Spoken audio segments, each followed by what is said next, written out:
Je m'appelle Billy Nankouma Konaté. Je suis né à Conakry en 1977. Et après 5 ans à Conakry, je suis parti au village avec ma maman. Et là, je suis resté là-bas plusieurs années. Et j'ai commencé à jouer avec mon oncle, Djumé Kamara, paix à son âme.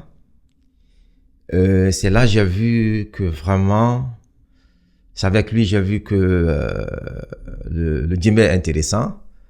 En fait, c'est quelque chose qui m'appartient peut-être, qui est mon futur. Mais en même temps, je surveillais les troupeaux de ma grand-mère. Voilà, j'étais comme un berger.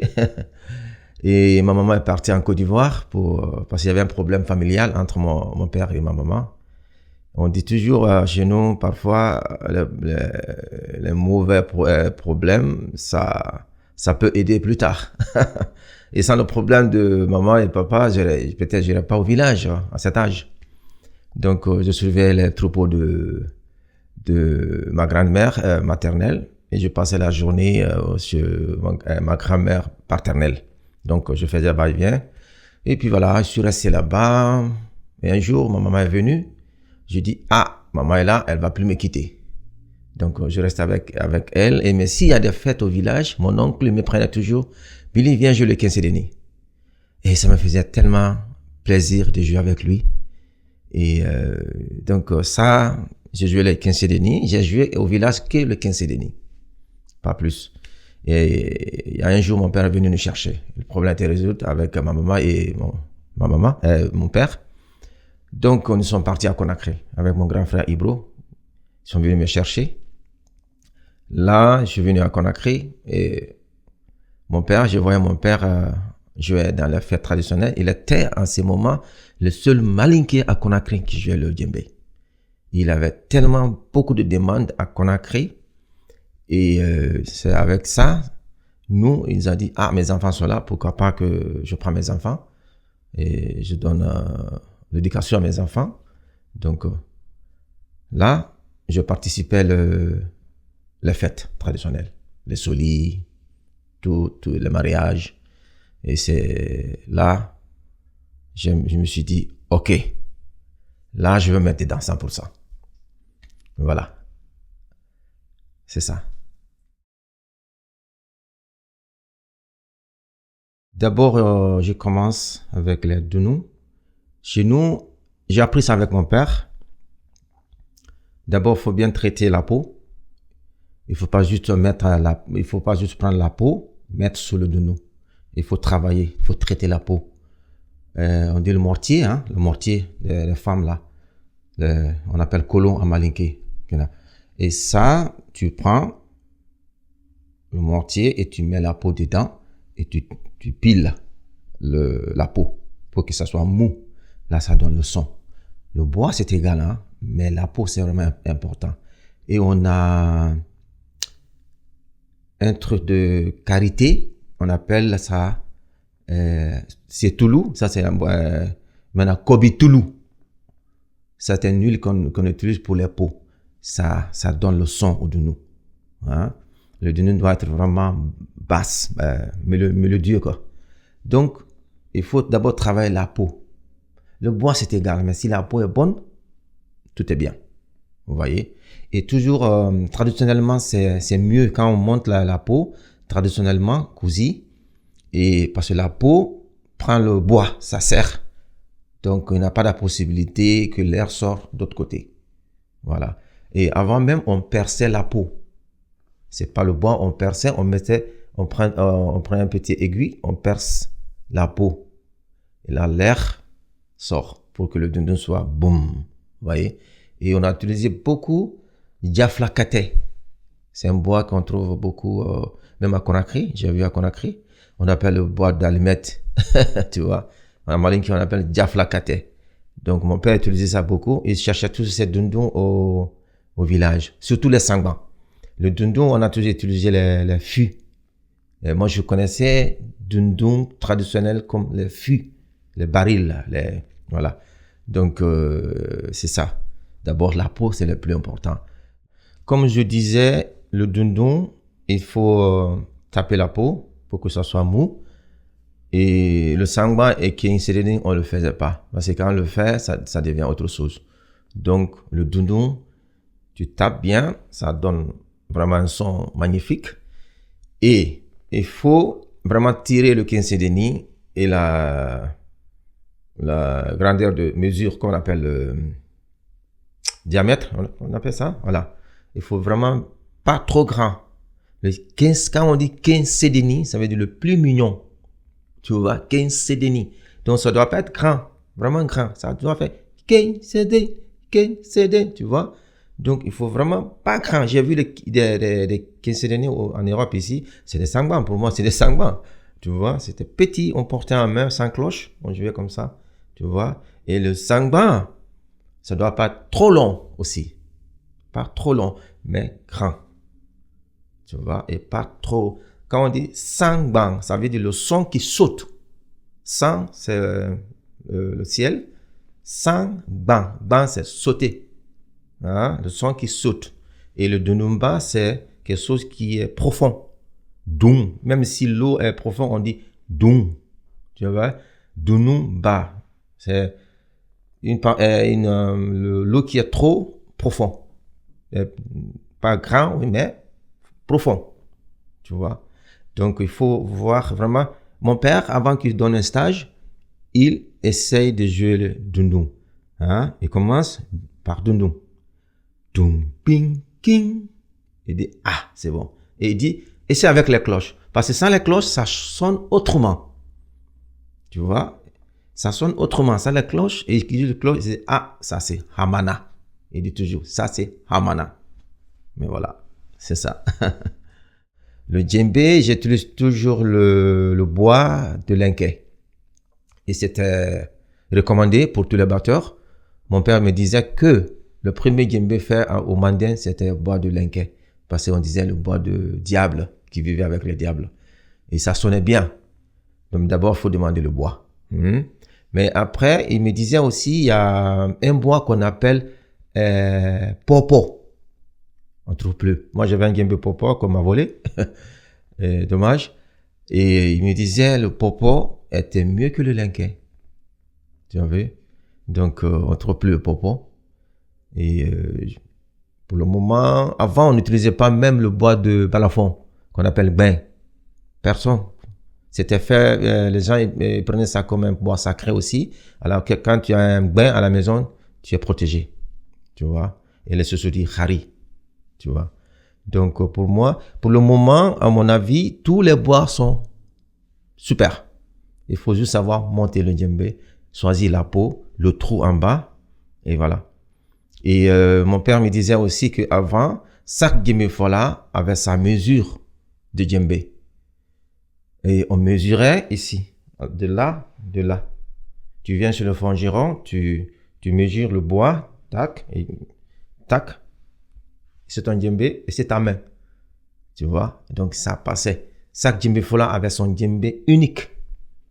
Donc, c'est ça. Voilà.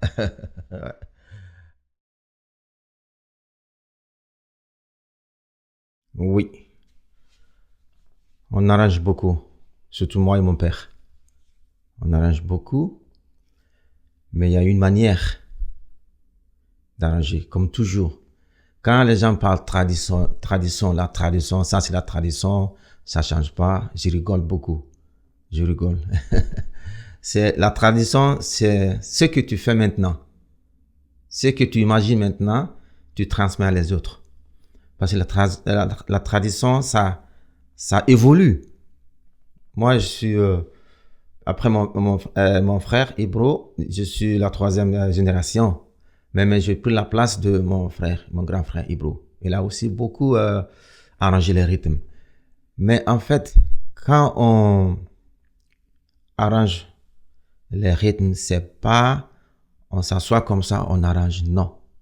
On écoute les chansons qui n'ont pas de rythme.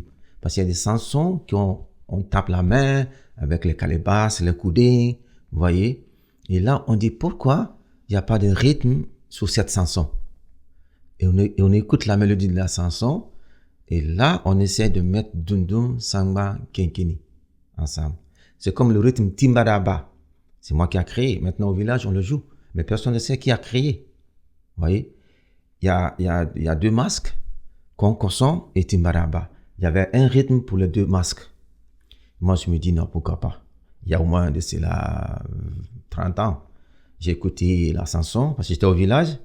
Et quand j'ai commencé ma carrière, je me suis dit, je vais crier. La chanson est là. Timbaraba, kusaba, timbara. J'ai dit, ok. Tin, tin, tin, tin, tin, tin, tin, tin, tin, tin. Et les gens ont pris je fais un CD au village, les gens ont écouté, les musiciens ont joué. Et ça, c'est la tradition. Vous voyez? On ne crée pas parce qu'il faut créer. Mais c'est une chose qu'on a oubliée. Je dis toujours nos maîtres, ils n'ont pas fait une faute ou une erreur, mais ils avaient trop de choses dans la tête. D'abord, quand on dit Don Kili, la chanson, les femmes créent la chanson, la danse, et après, le Djemé-Fola vient plus tard. Sans la chanson, il n'y a pas de rythme. Tu vois? C'est par rapport aux chansons, on crée les rythmes. On dit Don, la danse, Kili. Ça veut dire, Kili, c'est comme les œufs de la danse. Tu as vu, le poulet fait les œufs, après c'est les poussins. Tu vois, c'est les gens, vraiment, on dit Don Kili, mais ils ne savent même pas c'est quoi Don Kili. Don, la danse, vous-même vous savez. Don. Kili, ça veut dire les œufs. Après, c'est la musique qui vient. Folie. Vous voyez? Donc, nous, on crée comme ça. Souvent, il y a des critiques. Les gens, ils disaient, Famoudou, il crée beaucoup, ça c'est la création de Famoudou. Mais non, c'est la création des femmes. Il écoute les femmes, il fait ses créations. C'est comme ça, nous, on crée entre nous. Et c'est comme ça, il a appris avec son grand frère, qui est Koro Konati. Vous voyez, les femmes chantent, on appelle les musiciens. D'abord, on écoute les nouvelles chansons et en même temps, on crée le rythme. C'était comme ça. C'est accepté. Mais il faut savoir crier. Il ne faut pas créer n'importe quel rythme. Hein? Il faut vraiment, il y a une manière, il y a la racine, il y a une manière qu'il faut être dedans. Quand il y a trop dehors, les femmes, non, ils disent c'est quoi ça? Qu'est-ce que tu fais là? Tu vois? Là, il faut être dans cette paquette. Si tu n'es pas dans cette paquet, les femmes, non. Tu vois? C'est ça.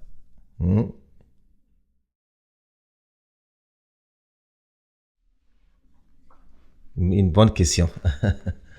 En fait, d'abord, je commencerai. Ce problème est venu parce que il y a beaucoup de maîtres. Chacun veut sa place. Ça, c'est mon avis. Chacun veut sa place. Chacun veut être le meilleur. Vous voyez? Sinon, avant le manding, chez les Malinké, on a peu de noms des rythmes. Peu de noms. Comme le soli. C'est pas un rythme, c'est plusieurs rythmes. Tu as vu? Il y a le soliba, qu'on appelle solilan et balakulanja. On appelle soli. Et l'autre, le soli rapide. Tout ça, c'est soli. Mais c'est une fête qu'on appelait soli. Il y avait plusieurs rythmes. Tu veux dire, au village, on dit, ça, c'est le soli des enfants de cette année. On met les enfants de même génération. On fait la circoncision. On fait la cérémonie d'abord. L'éducation, après la circoncision. Et quand on parle de soli, on peut parler de soko. Tu vois? On peut parler de mola. On peut parler de quoi encore? Bilakrodunu. Tu vois? Et ça dure minimum 3 mois. Vous voyez? Donc, le nom de ce rythme est venu quand il y a eu la popularisation de ces instruments, de djembé et de dunu. Sinon, avant, on n'avait pas de conflit. Vous voyez? Quand on dit, dunundon, ça veut dire la danse de dunu. Il y a plusieurs. Mais il y avait des rythmes vraiment qui avaient des noms comme les bolokonondo. On avait des rythmes vraiment bolokonondo. Tako Saba. Ji, qu'on appelle aujourd'hui, qu'on a au lieu de mon père. Vous voyez? Il y avait les Tama. Ça, c'était des dunumba spéciales. Mfakaba. Ça, c'était des dunumba spéciales. Sinon, on appelait Dunumbolo. C'est tous les Dounous. Seulement, c'est la chanson qui différencie les rythmes. Les chansons. Il ne faut pas qu'on oublie les chansons. Chaque rythme avec sa chanson. Mais aujourd'hui, au village, on mélange tout. S'il y a un Dounouba rythme, la nouvelle génération, ils ne connaissent pas les différents. Moi, qui est né en 77, les enfants qui sont nés dans les années 80, 90, quand tu demandes les enfants de 90, 95, tu dis Conte Moudou. Oh, c'est quoi ça? C'est dommage. C'est vraiment dommage. Tu vois? Et moi, j'essaie de mettre les choses en place. Donc, pour moi, c'est mon idée. Il y a beaucoup de critiques. Beaucoup de critiques qui disent ah non, on appelle ça comme ça. Et il ne faut pas oublier que la langue malinké, on a plusieurs dialectes. Et la musique part aussi avec les dialectes. Nous sommes des Kouroussa. Même Kouroussa et Sangbarala, il y a des rythmes, même signification, mais on appelle autrement. Parce que nous sommes malinké, mais on a différentes cultures. On a différents, comment on appelle, sentiments de jouer le rythme. Et le Sangba est tellement dominant que il fait beaucoup de variations. On écoute plusieurs variations. On dit, ah, pourquoi je ne prends pas l'original et cette variation ensemble? Et ça devient un nouveau rythme, tu vois. Donc, c'est comme ça. Pour moi, c'est mon avis. Et mon père, il confirme aussi. Tu vois. Solimassi, par exemple, le rythme Solimassi. Il y a quelques villages, on appelle Kebo Soli, l'arrivée des hommes. C'est une part de Soli, ça. Quand les hommes viennent, parce que les hommes ne viennent pas beaucoup, les femmes toujours, hein, c'est la fête, mais il y a des moments que les hommes viennent. On appelle ça Kebo Soli, Solimassi, au Baro on appelle Solimassi, si je ne me trompe pas. Et chez nous, on appelle Kebo Soli, Subabon Soli. Hein, ça veut dire le Soli du matin, tu vois. Donc, comme ça dure toute la nuit, il y a des moments qu'on change le rythme. Quand ils sont fatigués, c'est très cool, on change de rythme. Et s'il y a un moment, tout le monde est fatigué, on rappelle les gens, ah, où sont les autres femmes? Il y avait une femme très belle là, elle est où? C'est pour motiver les batteurs. Ah, c'est quelle femme? Vous voyez, tout ça là. Parce que le Dieu, voilà les femmes, nous sommes, voilà. Liés. Et voilà, exactement. C'est ça.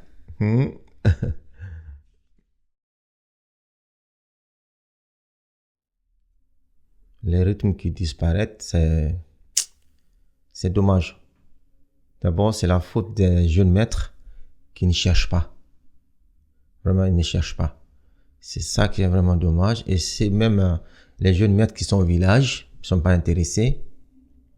Vraiment, ils pensaient que tout ce qu'ils écoutent, c'est tout. Alors qu'il y a des rythmes que nos maîtres n'ont pas joué. Ils ont des doutes à jouer même. Parce qu'il y avait des rythmes qui vraiment c'était joué le jour et c'est fini. On ne le chante pas, on ne joue pas. Tu vois. Et ça, c'est comme le rythme qu'on appelle Touraningbana. Moi, quand j'étais tout petit, je voyais le masque et les Mankaranfoli, on n'écoute plus. Mais quand tu parles à des enfants aujourd'hui, les nouvelles générations, ils vont dire « Ah, il ment, il veut créer quelque chose. » Alors que c'est pas vrai. Et avec la technologie, c'est les femmes. La cause, c'est les femmes. Parce que les femmes, quand ils décident quelque chose, quand ils veulent quelque chose, il faut leur donner.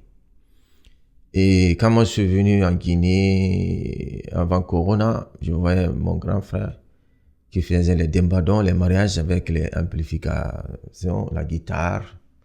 Je dis, mon frère, moi je suis parti à la maison. C'est pas mon truc. Pourquoi tu fais ça? Il dit, ah bon, si je fais pas ça, les femmes vont pas m'inviter. Je suis obligé de le faire. Je dis, non, ça c'est pas bon. Et je jouais des rythmes que les femmes, même la femme qui connaît pas le rythme, qui dirigeait, elle a dit, mais voilà, il faut jouer, boum, boum, le dunumba. J'ai dit, mais ça c'est pas le vrai rythme. J'ai dit, mon grand frère, moi je suis pas partant. J'ai dit, je veux qu'on reste vraiment au moins 90% avec la tradition. Il dit, je peux rien contre. Et là, je me suis un peu éloigné de la fête. Parce que ça fait mal, hein. C'est des mauvais amplificateurs, tu vois. Et c'est les femmes. La cause, c'est des femmes. C'est les femmes qui demandent la fête. Ils obligent les batteurs d'avoir l'amplification. Et c'est vraiment dommage. Même, il y a une grande fête qui est connue en Guinée, on appelle Mamaya. C'était joué avec les Dundou. Mais là, aujourd'hui, même pour voir un djembé dans la fête de Mamaya, c'est rare. Tous avec guitare, la batterie. Parce que je ne sais pas pourquoi, mais c'est les femmes qui veulent ça.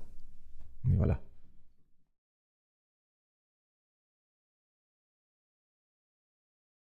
Les Sénéciens, ça existe encore. J'ai participé quand j'organise les stages au village. Mais c'est pas comme avant. Ce n'est plus comme avant. Ce n'est plus comme avant. C'est vraiment dommage, mais il y en a quand même. Mais le Mendiani, c'est rare. C'est la mine qui détruit presque la tradition. Chacun veut l'argent facile. Quand il y a, après ça, dans mon village, Sangbarala, il y a à côté mine de gold, qu'on appelle or. Donc, tout le monde veut aller là-bas, chercher. Et je suis venu une fois avec mes élèves, même cette année. C'est même moi qui est parti voir l'intérieur, cousu le costume pour chercher les filles au village. C'est dommage. Parce que c'était le symbole de chaque village, le Mendiani. Le groupe FEFO. C'était le symbole de chaque village. Parce que s'il y a le chef canton qui vient, le roi, on présentait les Mendiani devant eux. Et c'était comme le discours traditionnel des filles qui se rencontraient, les djas, tout ça là. Mais ça n'existe plus comme avant. Je peux dire 50%. Ouais. Mais les Sénéciens, il y en a quand même. Même s'il n'y a pas de batteur. Mais les Sénéciens, il y avait aussi une fête après la saison pluvieuse. Il y avait 2 villages voisins qui s'y rencontraient. On donne un rendez-vous, une date. On dit, on commence à nettoyer la route des 2 villages. On a fait ça. S'il a fait ça, les musiciens de peut-être Babila et Sangbarala, ils jouent, on travaille, les 2 musiciens, ils se rencontrent à la frontière des 2 villages. Et on fête, et puis on rentre à la maison, on finit. Mais il n'y en a plus ça. C'est rare s'il a fait ça. Baradossa, il y en a. À Baro, cette année, il y avait Baradossa, nettoyer la place de la danse, le Bara. Ça existe encore. Mais pas comme avant. Pas comme avant. Ouais.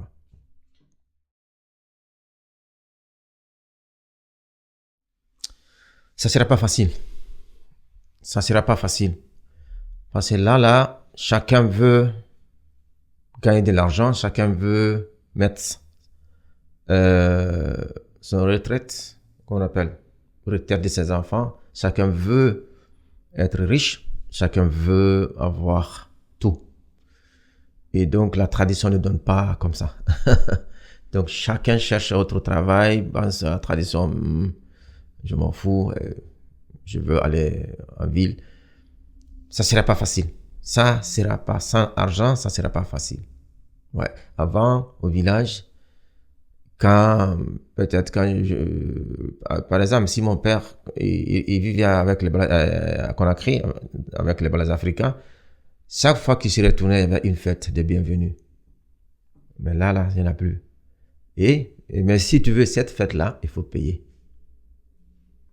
Même les chachères. Moi, j'ai invité les chachères parce que mon grand-père, c'était le chef des chachères. Tous mes 2 grands-pères. Normalement, en tant que petit-fils, quand j'arrive, j'ai l'honneur. Et j'ai invité, eux, me dit 1,5 million. Et là, mon oncle, il est maintenant le chef des chachères. Il a pris son fusil. Il dit, mais qui a dit ça? Je vais tirer là-dessus. Vous savez pas que c'est le petit-fils de Djuba Fodé et Billy Nankouman Kamara? Parce que je portais le nom de mon grand-père. Il dit, mais venez tout de suite. Je vous donne 5 minutes. Et tout le monde est là. Tu vois? Et après, je donne 1 million. Mais c'est toujours, vous voyez? Donc, il faut de l'argent pour ça. Sinon, je pense que ça ne serait pas facile. Voilà.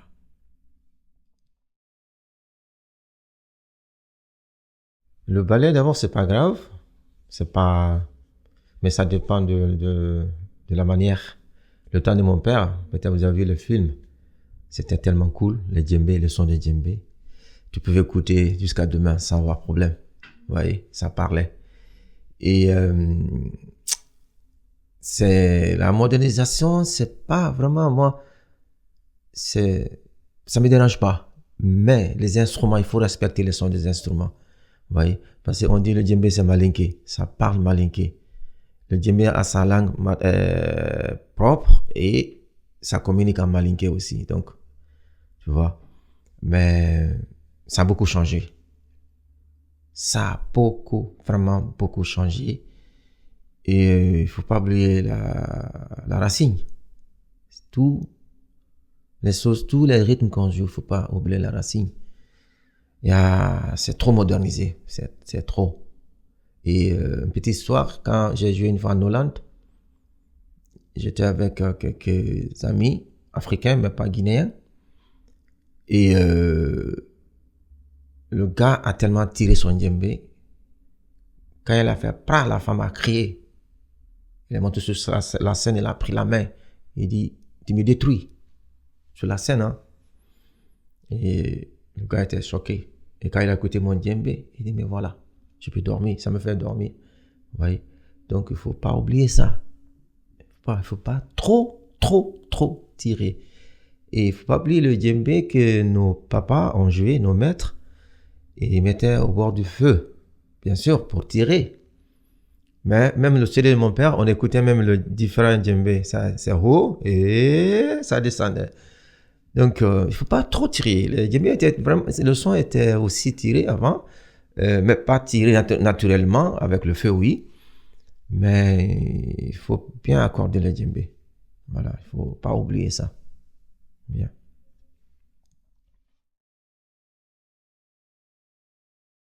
Et il faut pas oublier que chaque rythme a son identité.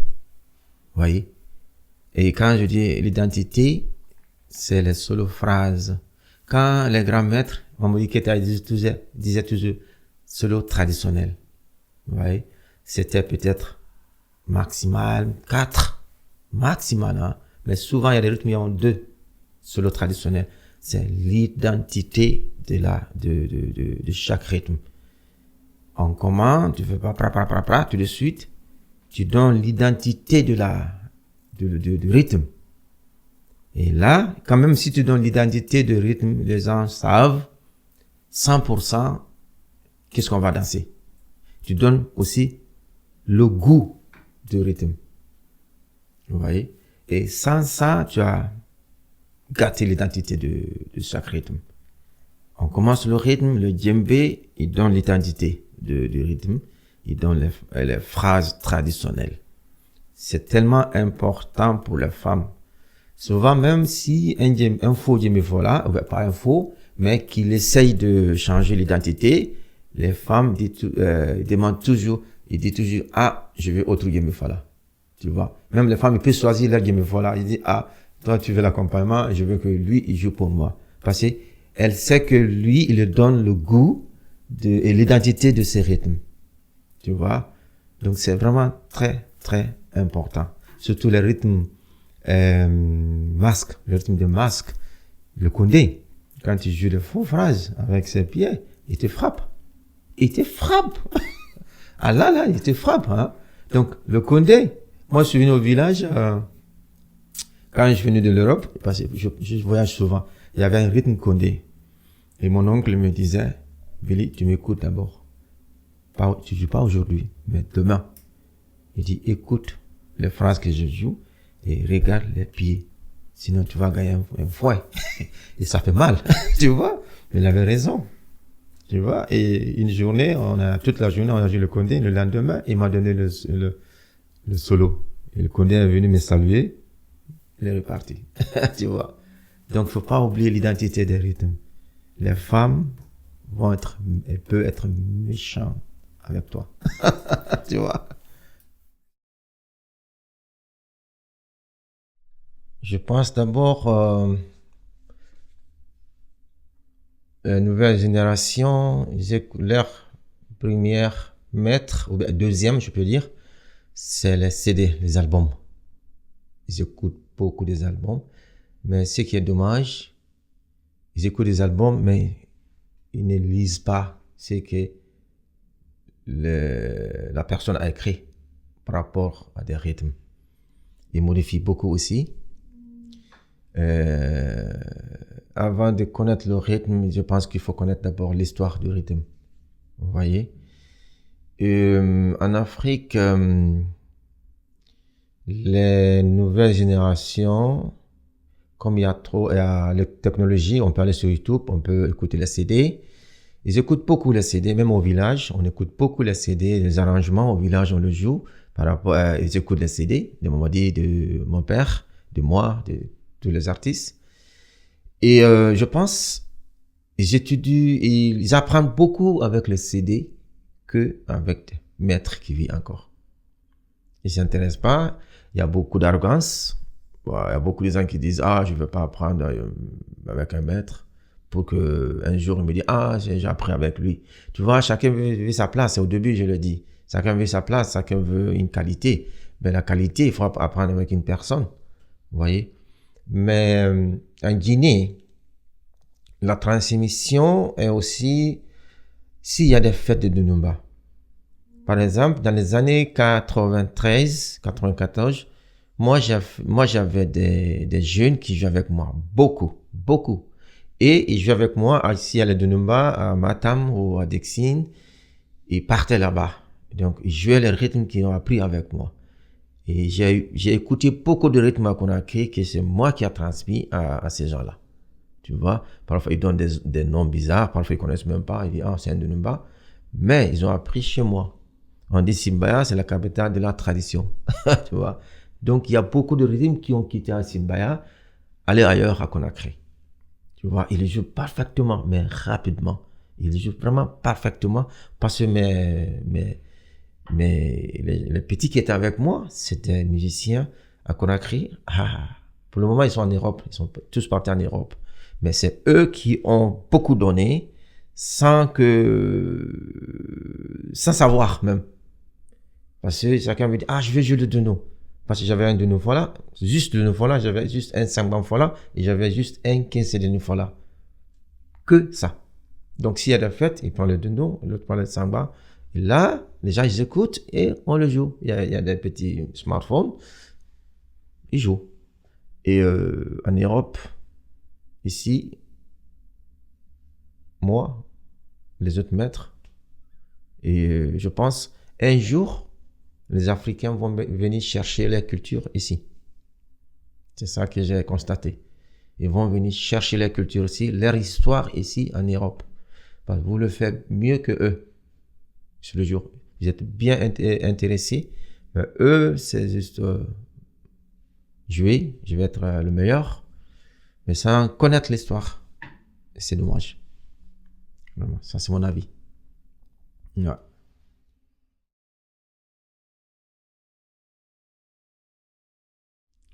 Ce qu'on a perdu d'abord dans la tradition, parce qu'il n'y a pas trop de vieux maîtres, ou bien on n'apprend pas comme avant. Et en fait, on a oublié que d'abord, une fois que tu donnes les 10 kolas à ton maître pour apprendre le djembé, c'est pas tout de suite que tu touches un instrument. On te laisse écouter d'abord. On te fait pratiquer sans toucher l'instrument et que toi-même tu ne le saves pas. Et on appelle ça tafedening. C'est en bas ici, chez moi ici. Tafedening, les ventailles qu'on appelle. Ça, le maître, à chaque fois quand tu viens chez un maître d'abord, tu manges toujours avec ton maître à côté. Tu le partages la viande, tu le mets viande très bien, les légumes, tu le mets à côté. Tu vois, quand tu prends la viande, tu prends la viande. Mais tu as tout le ventaille en français, hein? Tu as ça. Tu dois refroidir le repas du maître. Et ça, c'est ton premier rythme d'abord. Tu as ça à gauche, en même temps, tu manges. Il regarde, il te fixe si tu as le rythme. Parce que lui, il mange et toi, tu manges. Et là, ça continue. Ça, c'est ton premier leçon et que toi-même, tu ne le savais pas. Donc, ça, on a oublié en Afrique.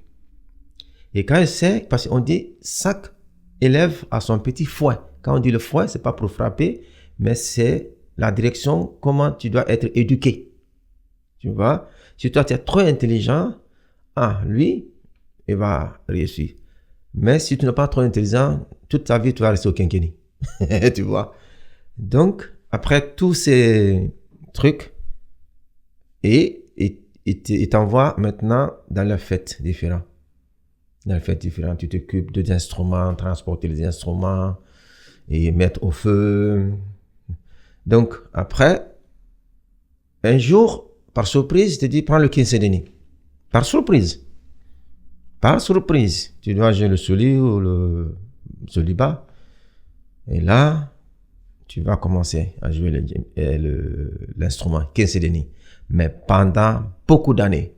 Moi, je le fais au moins 10 ans. 10 ans. Et quand tu écoutes le quinquennat, après les 10 ans, automatiquement, tu peux jouer le sangban et le dunumba. Parce que les 10 ans là, tu écoutes toutes les phrases des sangban, du dunu, et même le maître, tu dois tout mettre dans la tête. Tu vois? Et après les 10 ans, ça dépend, parfois moins, et on te met sur le sangban.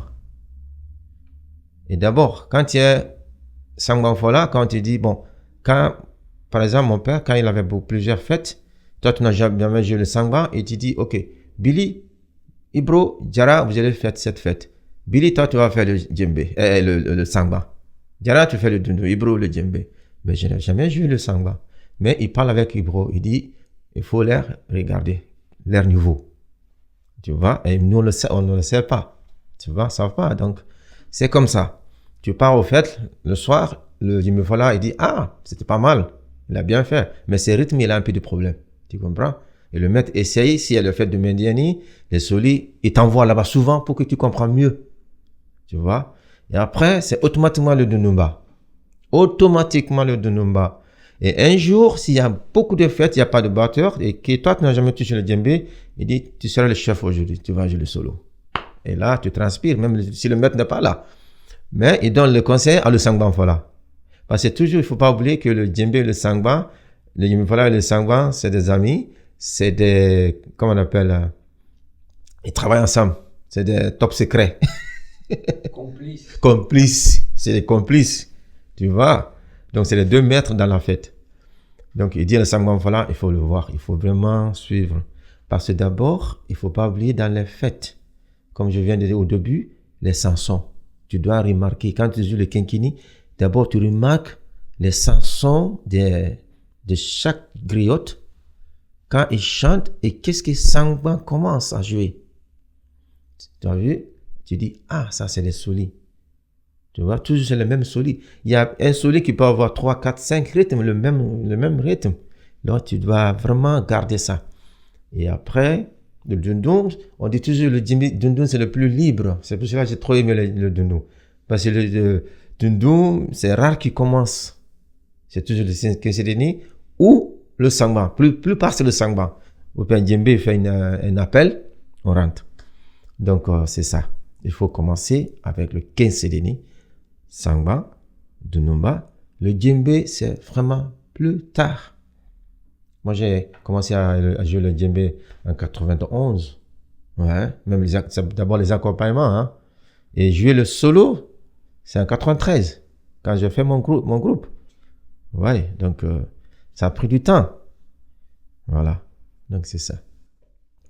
Si je t'ai bien écouté, le premier instrument du djembé voilà, c'est son oreille. Exactement. C'est ça. Le maître, quand tu fais une faute, il fait comme ça. C'est tout qu'il dit. Là. Ouais. Et si tu fais le phrase, que ça passe pas avec la femme, la danseuse, il dit, tu vois, la phrase qui ne marche pas, il dit, regardez, tu vois, on parle jamais, mais l'action, tu vois, c'est ça.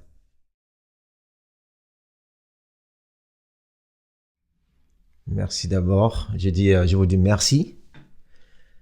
C'est vraiment le projet, c'est super. C'est c'est c'est une manière de nous aider, de d'abord évoluer notre culture pour que ça ne se perd pas. Et la première fois que j'ai vu la vidéo, je me suis dit, mais qui fait ça? On voit pas les visages, je connais pas les personnes.